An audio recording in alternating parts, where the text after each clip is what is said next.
अब तक आपने पढ़ा। ईशा उठी बिस्तर से। अभी वो ढंग से चल नहीं पाती है। वेदांत ईशा का हाथ थामे उसे कमरे से बाहर लेकर जाता है और ईशा का हाथ छोड़ कहता है, ईशा धीरे धीरे अपने कदम बढ़ाओ। पर एक कदम बढ़ाती ईशा लड़खड़ाती और वेदांत जल्दी से ईशा को थाम लेता है और सामने राहुल ये देख बौखला जाता है। वो गुस्से में ईशा के पास आता है और ईशा को अपनी गोद में उठा लेता और नित्या से कहता, अपनी बीवी को मैं उसके घर लेकर जा रहा हूँ। अब आगे ये सब इतनी जल्दी हुआ कि ईशा को कुछ समझ नहीं आया। राहुल ईशा को लेकर गाड़ी के पास आया और ईशा को गाड़ी में बिठा दिया। सीट बेल्ट लगाई। फिर राहुल भी गाड़ी में बैठा और ईशा की तरफ देखा जो उसे ही देख रही थी। राहुल बोला, अब मैं तुम्हारा ख्याल रखूं। मैं तुम्हें सहारा देने के लिए हूँ तो तुम्हें किसी और के सहारे की जरूरत नहीं है। कह राहुल गाड़ी स्टार्ट की और घर की तरफ चल दिया। उधर नित्या परेशान थी। वो समीर को कॉल करती है। समीर फोन उठाता है। हाँ नित्या, समीर तुम्हारा दोस्त ईशा को अपने साथ लेकर घर गया है। पता नहीं क्यों राहुल ऐसा कर रहा है। नित्या घबराओ मत। तुम कहाँ हो इस वक्त? मैं अभी हॉस्पिटल में हूँ। बस राहुल के घर जा रही हूँ ईशा को लेने। देखो समीर, तुम राहुल को समझा लो वरना बहुत बुरा होगा। हाँ ठीक है, तुम टेंशन मत लो, मैं हॉस्पिटल आ रहा हूँ। फिर घर चलते हैं राहुल के। उधर राहुल और ईशा पूरे रास्ते चुप थे और कुछ ही देर में दोनों घर पहुँचते हैं। राहुल गाड़ी से उतरता है और ईशा को अपनी गोद में लेकर घर के अंदर जाता है। ईशा को कुछ भी समझ नहीं आ रहा था। सब कुछ इतनी जल्दी हुआ कि वो खुद हैरान रह गई। वो इस वक्त क्या बोले, उसे कुछ भी समझ नहीं आ रहा था। ईशा ने हल्का सा सिर अपना उठाकर राहुल की तरफ देखा। राहुल ईशा को देख मुस्कुराया और ईशा ने जल्दी से अपनी आंखों को बंद कर लिया। सभी घर के स्टाफ और हॉल में बैठे किशोर जी हैरान थे।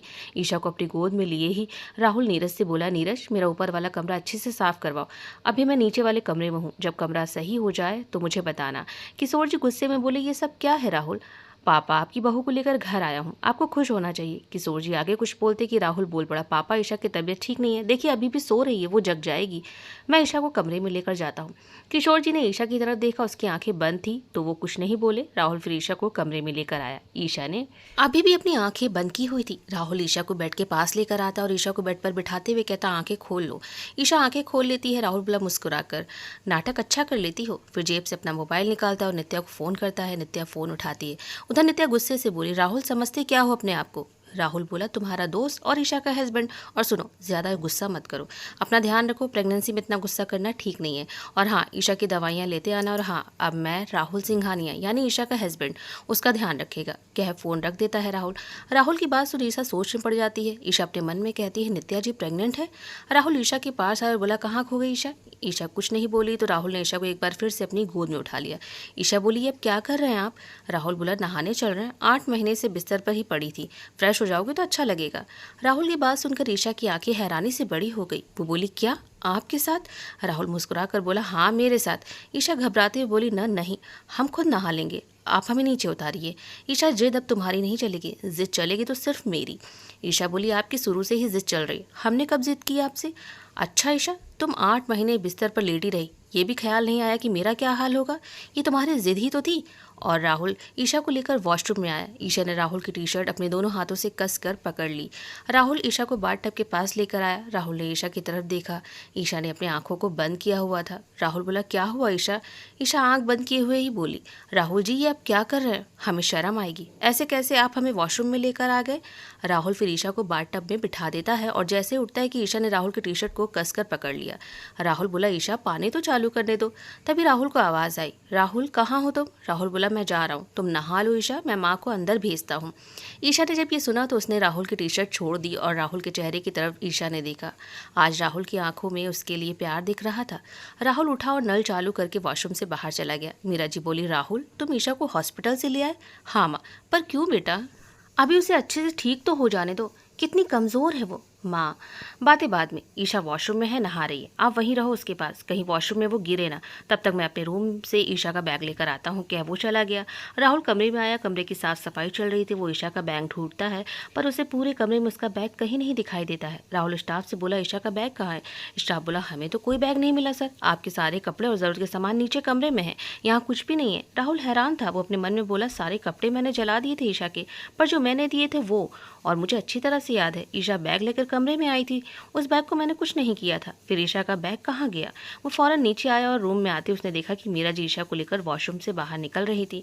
ईशा टॉवल लपेटे हुई थी। राहुल को देखते ईशा मीरा जी के पीछे हो गई। मीरा जी बोली, राहुल नॉक करके आना चाहिए। राहुल कहता, माँ जल्दी से ईशा के लिए कुछ बनवाइए, अभी नित्या दवा लेकर आती होगी, मैं हूँ ईशा के साथ। कह वो अपनी अलमारी खोलता है और उसमें से अपनी लोवर टी शर्ट निकालता है। मीरा जी भी चली जाती हैं। राहुल ईशा के पास आता और कहता है, लो इसे पहन लो, तुम ठीक हो जाओ फिर शॉपिंग पर चलेंगे।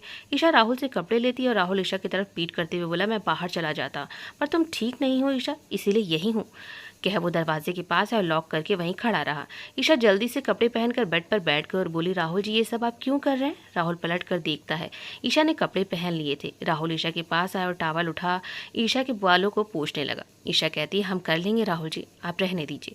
राहुल ईशा का हाथ पकड़े उसे कहता है, चलो मिरर के पास, ड्रायर से तुम्हारे बालों को सुखा दो। ईशा राहुल को देखती है। राहुल कहता, तुम ऐसे नहीं मानोगी। कह राहुल ईशा को गोद में उठाकर मिरर के सामने लाकर खड़ा करता है और जल्दी से एक वहीं रखी टेबल उसके पास लेकर आता है और उसे बैठने को कहता है। ईशा बैठ जाती है। राहुल ईशा के बालों को सुखाने लगता है ड्रायर से। मिरर से ईशा राहुल को ही देख रही थी। राहुल उसके बालों को सुखाने में बिजी था। ईशा अपने मन में कहती है, राहुल जी में इतना बदलाव क्यों आया है? अब तो वो सब खत्म हो गया है। फिर राहुल जी ये सब क्यों कर रहे हैं? जैस्मीन के साथ उन्होंने सगाई हमारे सामने की थी और अब तो शादी के कार्ड भी छप गए हैं। राहुल बोला, कहाँ खो जाती हो ईशा? राहुल की आवाज़ से ईशा होश में आई। तभी दरवाजे पर नॉक हुआ। राहुल दरवाजे के पास गया, दरवाज़ा खोला तो सामने नीरज और मीरा जी नाश्ता लेकर आई थी। राहुल ईशा के पास आया और ईशा से बोला, चलो नाश्ता कर लो ईशा। ईशा जैसे ही उठकर खड़ी हुई, राहुल ने ईशा का हाथ अपने हाथों में ले लिया। ईशा को समझ नहीं आ रहा था कि ये सब क्या हो रहा है, राहुल जी में इतना बदलाव क्यों आया जबकि अब सब कुछ बदल गया है। ईशा का हाथ थामे राहुल ईशा को लेकर बेड के पास आया। ईशा बैठ गई। मीरा जी और नीरज नाश्ता रखकर वहाँ से चले गए। राहुल बोला, चलो अब जल्दी से नाश्ता कर लो। ईशा चुपचाप नाश्ता करती है। तभी समीर और नित्या कमरे में आते हैं। नित्या राहुल के पास आई, गुस्से में बोली, दूर रहो आप ईशा से। राहुल बोला, नित्या गुस्सा मत करो। नित्या कुछ बोलती कि ईशा बोली, नित्या जी सॉरी। नित्या ईशा की तरफ देखती है और बोली, क्या हुआ ईशा, तुम मुझे सॉरी क्यों बोल रही हो? नित्या जी आप अपना ध्यान रखें, इतना गुस्सा सही नहीं है, हम अब ठीक है। नित्या जी आपने हमारी इतनी देखभाल की, ऐसी हालत में भी हम बहुत खुश नसीब हैं जो आप जैसी दोस्त हमें मिली। हम ठीक है, अपना ख्याल अब हम रख सकते हैं। नित्या ईशा के पास बैठते हुए बोली, खुश नसीब तो हम हैं ईशा जो तुम हमें मिली। तुमसे हम सब ने बेरुखी की पर तुम चुप रही। दोस्ती और एक वाइफ का फर्ज तुमने बखूबी निभाया है। राहुल की जान तुमने बचाई। तुम्हें जो गलत समझता था वो खुद ही गलत था। नित्या ने इस बार राहुल की तरफ देखते हुए कहा था। राहुल चुप था। फिर नित्या अपना हाथ अपने पेट पर रखते हुए कहती है, ईशा ये और तुम दोनों मेरे लिए ज़रूरी हो। मैंने गलती की थी उस समय तुम्हें अकेला छोड़कर, वो गलती दोबारा नहीं दोहराऊंगी ईशा। मैं हूं ना, तुम अब मेरी जिम्मेदारी हो। मेरी गलती थी जो मैंने बीच रास्ते में तुम्हें अकेला छोड़ दिया। नित्या जी किसी ने कोई गलती नहीं की थी। तभी राहुल बोला, गलती सिर्फ मेरी थी नित्या। ईशा मेरे पास रहेगी नित्या। अपनी भूल का एहसास है मुझे नित्या, प्लीज़ ईशा को मुझसे दूर मत ले जाओ। नित्या ईशा को इस वक्त कोई टेंशन नहीं देना चाहती थी, इसीलिए वो बोली, ठीक है ईशा का ध्यान रखना आप, और दवाइयों के रैपर में मैंने लिख दिया है कि कब किस टाइम दवा खानी है। सुबह शाम ईशा को वॉक करना ज़रूरी है और साथ में ईशा के पैरों की मालिश के लिए भी किसी को ढूंढ लो, और कोई दिक्कत हो तो मुझे फ़ोन करना। फिर नित्या ईशा के सिर पर हाथ फेरते हुए कहती है, कोई भी दिक्कत हो मुझे कॉल करना, मैं आ जाऊंगी। फिर नित्या ने ईशा को उसका मोबाइल दिया। ईशा मैंने तुम्हारे मोबाइल को चार्ज और रिचार्ज भी कर दिया है। तुम्हारे भैया भाभी को तुम खुद बताओगे कि तुम ठीक हो गई हो, वो बहुत खुश होंगे। ईशा ने हाँ में सिर हिलाया। फिर नित्या कमरे से बाहर आई। पीछे से राहुल भी आया और बोला, नित्या थैंक्स। नित्या मुड़ी और गुस्से में राहुल को देखा और उसके पास आई और बोली, अच्छा तो जैस्मीन से आप शादी क्यों कर रहे हैं? शादी के कार्ड भी छप गए हैं, ईशा से सारे रिश्ते भी खत्म हो गए हैं, अब क्या करना चाहते हैं आप? समीर बोला, नित्या एक बार राहुल को मौका तो दो, वो ईशा से प्यार करने लगा है, देखो जरा उसकी आंखों में। नित्या समीर को घूरते हुए बोली, तुम राहुल की साइड क्यों ले रहे हो? समीर बोला, अरे तुम तो मेरे पे ही गुस्सा हो रही हो, तो और क्या करूं? तुम राहुल का पक्ष ना ही लो तो ठीक है, वरना सोच लो समीर। समीर बोला, हाँ ठीक है। नित्या राहुल से बोली, ईशा का ध्यान रखना। क्या वो फिर वहां से चली गई। राहुल अंदर आया जहां मीरा जी बैठी हुई थी सोफे पर। राहुल सोफे पर आकर बैठ गया और गहरी सांस ली। मीरा जी बोली, बेटा तुम ठीक तो हो ना? माँ, एक पल को लगा ईशा चली जाएगी नित्या के साथ, तो उसे कैसे रोकता फिर मैं। मीरा जी बोली, बेटा जल्द ही ईशा ठीक हो जाए, फिर तुम दोनों दोबारा रस्मों रीति रिवाजों के साथ शादी कर लो। हाँ माँ, लेकिन पापा तो मेरी और जैस्मीन की शादी का कार्ड मुझसे बिना पूछे छपवा दिए, और अब तो कार्ड हर जगह चले गए होंगे। राहुल बेटा कार्ड तो छप गए, पर एक भी कार्ड कहीं नहीं भेजे, सारे जला दिए हैं मैंने। और श्वेता कहीं भी कार्ड बांटे, मुझसे क्या मतलब? तुम और ईशा से मतलब है मुझे, और किसी से नहीं। राहुल की जान में जान आती है। एक पल को तो वो डर ही गया था। किशोर जी वहीं खड़े ये सुन रहे थे। वो मीरा जी के पास आए और बोले, ये सब क्या है? ये गलत कर रही हैं आप राहुल की माँ। पहले आप ईशा को अपनी बहू नहीं मानती थी और अब ये सब कर रही हैं, इसीलिए ना कि आपके बेटे की जान बचाई है उसने। राहुल के पापा, आप भी मुझे गलत समझ रहे। कोई भी मेरी जगह होता तो ऐसी डील की शादी देखकर गुस्सा होता, पर अब मैं उसे अपनी बहू मानती हूँ और वो है इस घर की बहू। हो गई भूल, मैं अपनी भूल पर बहुत शर्मिंदा हूँ। राहुल बोला, पापा मैं जैस्मीन से शादी नहीं करूँगा। किशोर जी बोले, ठीक है, लेकिन अगर ईशा उसे कोई ऐतराज़ हुआ, अगर वो इस घर से जाने को कहेगी तो मैं उसके साथ हूँ, उसे कोई परेशान नहीं करेगा फिर। राहुल बोला, हाँ पापा मैं कमरे में जा रहा हूँ, ईशा की दवाई का टाइम हो गया है। कह वो वहाँ से कमरे में आ गया। राहुल ने ईशा को दवा दी, फिर ईशा ने दवा खाई। राहुल बोला, कुछ देर आराम कर लो। ईशा बोली, नहीं हमने बहुत आराम कर लिया। तभी नीरज आया और बोला, सर आपका कमरा साफ हो गया। राहुल बोला, ठीक है, तो मेरे कपड़े और बाकी सामान भी मेरे कमरे में रखवा दो। नीरज ने हाँ में सिर हिलाया और वहाँ से चला गया। राहुल बोला, चलो ईशा कमरे में चलते हैं। ईशा बोली, क्यों? और हम यहाँ ठीक है। राहुल बोला, मैं तुमसे कुछ पूछता ही क्यों हूँ। और राहुल ईशा को गोद में उठाकर कमरे से बाहर आता और सीढ़ियों से होते हुए वो अपने कमरे में आया और ईशा को बेड पर बिठाकर राहुल मुस्कुराया और बोला, तुम सही कह रही हो ईशा, तुमने बहुत आराम कर लिया। और फिर राहुल ने ड्रॉर से बाम निकाला और ईशा को बाम देते हुए कहा, मेरे सिर में बहुत दर्द है, ये बाम मेरे सिर में लगा दो। कह राहुल ईशा की गोद में लेट गया सर रखकर। ईशा को अजीब लगा पर वो राहुल के सर पर बाम लगाने लगी। राहुल बोला, ईशा मेरी हर सुबह हर रात सिर्फ बेचैनी में ही गुजरी है, तुम जल्दी से ठीक हो जाओ, बस यही मैं भगवान जी से मांगता था। मैं जी तो रहा था ईशा, पर सिर्फ तुम्हारे होश में आने के लिए। मैं इस कमरे में नहीं आया दोबारा। मैं कैसे रहा ईशा इन 8 महीने तुम्हें पता भी नहीं होगा। मुझे छोड़कर अब कभी मत जाना। और राहुल की कुछ देर बाद ही आंख लग जाती है।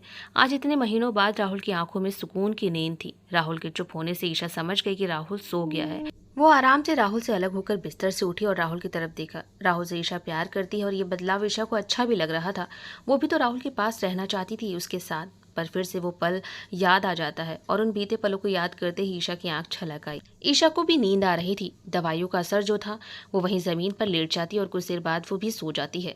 कुछ घंटों बाद दरवाजे के नॉक से राहुल की आंख खुलती है। वो जल्दी से उठकर बैठ जाता और बिस्तर पर ईशा को ना देख घबरा जाता है।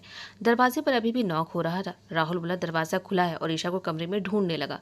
अंदर जैस्मीन आई और जैस्मीन को देख राहुल बोला, तुम यहाँ? जैस्मीन को इग्नोर कर राहुल बेड के दूसरे साइड जाकर उसे देखता है तो राहुल को ईशा नजर आई। ईशा अपने घुटनों को मोड़कर जमीन पर सोई हुई थी। राहुल जल्दी से ईशा के पास जाता है और उसे जमीन से अपनी गोद में उठाता है और ईशा की आंख खुल जाती है। सामने राहुल को देख कहती है, ईशा क्या कर रहे हैं आप? राहुल फिर ईशा को बिस्तर पर लिटा देता और जैस्मीन से कहता है, जैस्मीन तुम यहाँ से जाओ। जैस्मीन गुस्से में बोली, राहुल मैं बाहर हॉल में तुम्हारा इंतजार कर रही हूँ, जल्दी आओ, कहकर जैस्मीन चली गई। राहुल ईशा के पास बैठा और बोला, तुम जमीन पर क्यों सोई हुई थी? ईशा उठकर बैठ जाती है। उसकी आंखों में आंसू थे। राहुल आंसुओं को देखते ही ईशा के पास बैठ गया और बोला, क्यों रो रही हो? राहुल जी अब तो सब खत्म है, फिर ये प्यार हमारे लिए क्यों? हमें यहाँ से जाने। जैसे ही ईशा आगे कुछ कहने को हुई, राहुल ने ईशा के होठ पर उंगली रख उसे चुप करा दिया और ईशा के करीब जाकर उसके माथे पर किस किया और ईशा के पूरे शरीर में सिरहन दौड़ उठी। ईशा ने अपनी आंखों को बंद कर लिया और राहुल बोला, मैं अभी आया, और वो उठकर जाने लगा और फिर कदम रुक गए। उसने पलट कर देखा तो ईशा उसे ही देख रही थी। वो खुद को रोक नहीं पाया और ईशा के पास वापस आकर बैठ गया। ईशा बोली, क्या हुआ? पर राहुल ईशा के मासूम से चेहरे को प्यार से देख रहा था। ईशा खुले बालों में राहुल को आज बहुत ही अच्छी लग रही थी। ईशा जल्दी से बालों को समेटने लगती है पर राहुल उसे रोक लेता और कहता है, तुम खुले बालों में बहुत अच्छी लग रही हो ईशा। राहुल की ऐसी बातें सुन वो जैसे ही कुछ बोलने को हुई कि राहुल ने अपने होंठ ईशा के होंठ पर रख उसे चुप करा दिया एक बार फिर से। राहुल ईशा को किस करने लगा और ईशा इस एहसास में बहने लगी। वो नाराज थी पर वो राहुल से प्यार करती थी और राहुल में आए बदलाव से वो खुद को रोक नहीं पाई और दोनों ही इस खूबसूरत एहसास में बहने लगे। तभी दरवाजे पर नॉक हुआ। दोनों एक दूसरे से अलग हुए। वहीं ईशा को शर्म आ रही थी और राहुल को ये ठीक नहीं लगा। उसे खुद को रोकना चाहिए था। ईशा उसके बारे में क्या सोचेगी? राहुल बोला, तुम आराम करो, मैं आता हूँ। और राहुल दरवाजे पर आया। सामने नीरज को देख राहुल गुस्से में बोला, क्या है? सर जैस्मीन मैडम आपका बाहर वेट कर रही है। राहुल फिर कमरे से बाहर आया और हॉल में आया जहाँ जैस्मीन सोफे पर बैठी राहुल का इंतजार कर रही थी। राहुल बोला, हाँ जैस्मीन बोलो, क्या बात करनी है? जैस्मीन बोली, देखो राहुल, तुम ईशा को यहाँ ले आए, मुझे कोई प्रॉब्लम नहीं है, उसके लिए हमदर्दी है, समझती हूँ, आखिर जान जो उसने तुम्हारी बचाई है, पर देखो तुम शादी पर ध्यान दो। राहुल बोला, ठीक है, और नीरज से कहा लंच तैयार है, तो नीरज जल्दी से मेरे कमरे में भिजवाओ। वो वापस फिर कमरे में आ गया। जैस्मीन राहुल को ऐसे जाते देख खुद से बोली, जानती हूँ तुम्हें ईशा से प्यार हो गया है, इससे पहले कि तुम ये शादी रोको मुझे ही कुछ करना होगा। और गुस्से में पैर पटकते हुए वो वहां से चली गई। राहुल कमरे में आता है और ड्रॉर से ऑयल निकालकर ईशा के पास बैठता और कहता है, ईशा पैर आगे करो, तुम्हारे पैरों की मालिश कर दो। ईशा बोली, नहीं राहुल जी, ये क्या कर रहे हैं आप? ईशा, तुम्हारा ध्यान रखने में कोई भी लापरवाही की ना मैंने तो नित्या मुझे जान से मार देगी। 8 महीनों से वो मुझसे बात तक नहीं कर रही है। राहुल जी, हम नित्या जी से बात करेंगे। हाँ, पर लाओ पैर दो। और ईशा को मना करने के बावजूद भी ही राहुल ने ईशा के पैरों की अच्छे से मालिश की और ईशा अपने पैरों की मालिश करने से राहुल को रोक नहीं पाई। कुछ देर बाद दोनों ने साथ में लंच किया और दवा खाने के बाद ईशा दोबारा से सो जाती है। ईशा अभी किसी से भी ज्यादा बात नहीं कर रही थी। वो समझ ही नहीं पा रही थी घर वालों से वो क्या बात करे। ईशा के सोने के बाद राहुल हॉल में बैठा अपने लैपटॉप में बिजी हो गया। मीरा जी वहां आई, राहुल से बोली, राहुल हम पल्लवी के मायके जा रहे हैं, आज ही शादी है, कल सुबह तक हम आ जाएंगे। पल्लवी और रिया तो एक हफ्ते पहले ही चली गई थी। राहुल बोला, हाँ माँ पता है, ऋषभ ने बताया था। बेटा हम कल सुबह तक आ जाएंगे, तुम ईशा का ध्यान रखना। हाँ माँ आप जाइए, मैं ईशा का ध्यान रखूंगा। और कुछ देर बाद किशोर जी और मीरा जी चले जाते हैं। राहुल फिर अपने कमरे में आता है। ईशा को बेड पर सोता हुआ देख उसके चेहरे पर प्यारी से स्माइल आ जाती है और वो सोफे पर जाकर लेट जाता है और कुछ देर बाद उसकी भी आंख लग जाती है। राहुल के सोते ही ईशा की आंख खुलती है तो सामने राहुल को सोफे पर लेटा देख उसके चेहरे पर भी प्यारी सी मुस्कुराहट आ जाती है। वो आराम से बिस्तर से उठती है और वॉशरूम जाती है। मुंह धुलकर वो वापस बाहर आती है और मिरर में वो खुद को देखती है। चेहरा बिल्कुल मुरझा गया था, पहले से वो और भी कमजोर सी लग रही थी। और फिर उसकी नज़र उसके सूने गले पर जाती है। ईशा को याद आता है कि राहुल ने उसका मंगलसूत्र उसके गले से कैसे निकाला था। ईशा की आंखों में आंसू आ जाते हैं, उसे बहुत दर्द महसूस होने लगता है। वो खुद को संभालती है और अलमारी के पास आती है और आराम से अलमारी खोलती है। वहाँ राहुल के कपड़े रखे हुए थे। वो दूसरी साइड की भी अलमारी में देखती है तो वो अलमारी खाली थी। नीचे देखती है तो कुछ साड़ियाँ रखी हुई थी। ईशा अपने मन में कहती है, हमारा बैग कहाँ है? उसमें हमारे कपड़े तो और हमारे पापा की तस्वीर। वो हर जगह देखती है, उसे बैग कहीं नहीं मिलता है। ईशा फिर अलमारी के पास आती है बंद करने के लिए, तभी उसकी नज़र वहीं रखे कागज़ पर जाती है। ईशा उन कागज़ों को उठाती है तो देखती है कि डिवोर्स के पेपर हैं और उस पर राहुल के साइन हैं। ये देख ईशा का दिल एक बार फिर से टूट जाता है। वो राहुल की तरफ देखती है।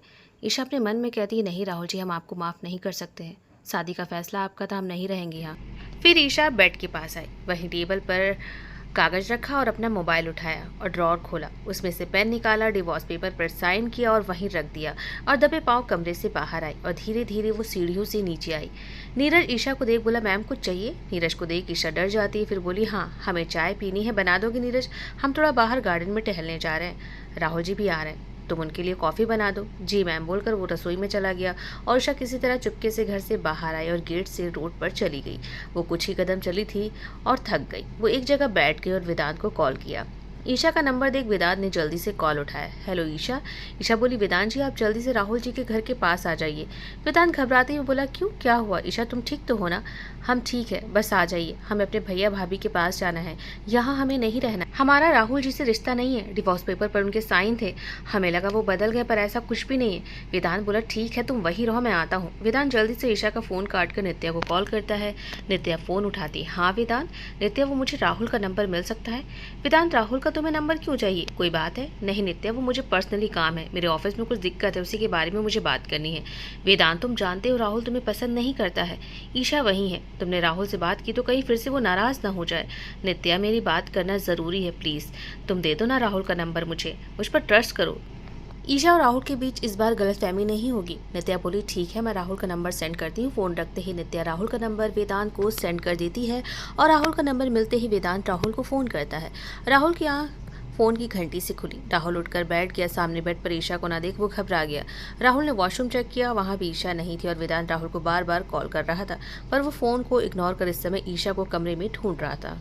फिर फ़ोन की घंटी से परेशान होकर राहुल ने फ़ोन जेब से निकाला और फ़ोन रिसीव किया और गुस्से में पूछा, कौन है? उधर से आवाज़ आई, राहुल मैं वेदांत। वेदांत, तुम्हें मेरा नंबर कहाँ से मिला? राहुल, मेरी बात पहले तुम सुनो, घर से बाहर जाओ, ईशा वहाँ है। क्या? हाँ, उसने मुझे फ़ोन किया था अभी, उसने डिवोर्स पेपर देखे जिस पर तुम्हारे साइन थे। वो मुझसे बोली कि उसे भैया भाभी के पास जाना है।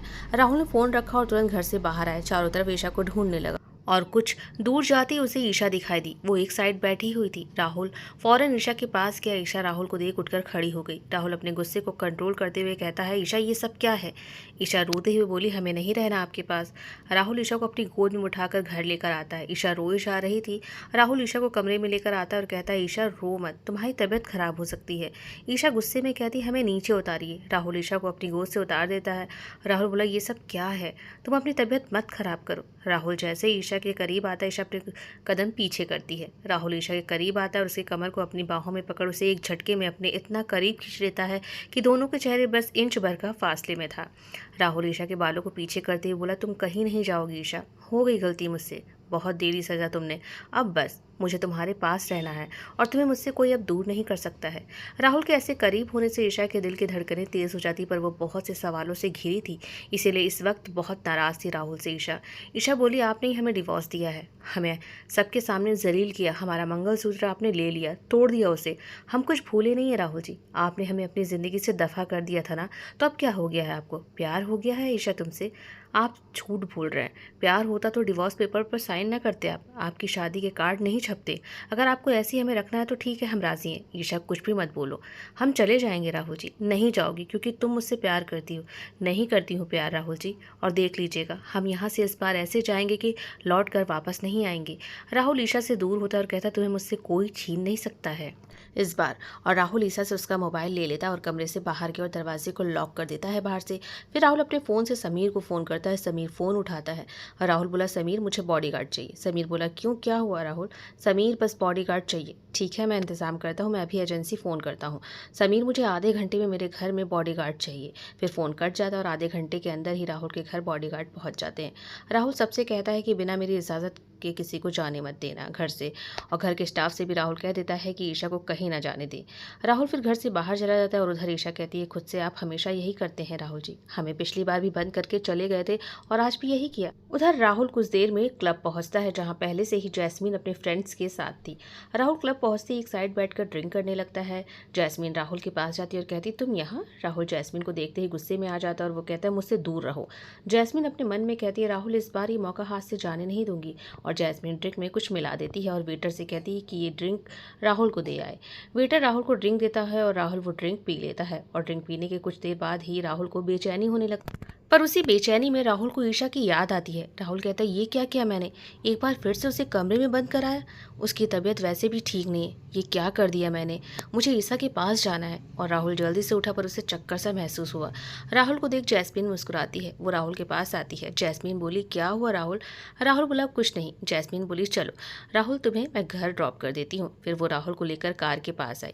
राहुल को अब बहुत ज़्यादा बेचैनी हो रही थी। वो जैस्मीन की गाड़ी में बैठ गया। जैस्मीन भी गाड़ी में बैठ गई और राहुल के करीब आई और बोली, राहुल याद है तुम्हें वो दिन जब हम करीब आए थे? आज भी राहुल वैसा ही है, आज इस दूरी को मिटा दो राहुल। और जैसे ही जैस्मीन राहुल के होठों की तरफ बढ़ी, राहुल उससे अलग हुआ, कार से बाहर निकला और लड़खड़ाते हुए वो अपनी कार के पास और गाड़ी में बैठ गया। जैस्मीन राहुल के पास आई। जब तक वो कुछ कहती, राहुल ने गाड़ी स्टार्ट की और वहाँ से वो निकल गया। इसके आगे की कहानी पहले भाग में है, भाग 1 में।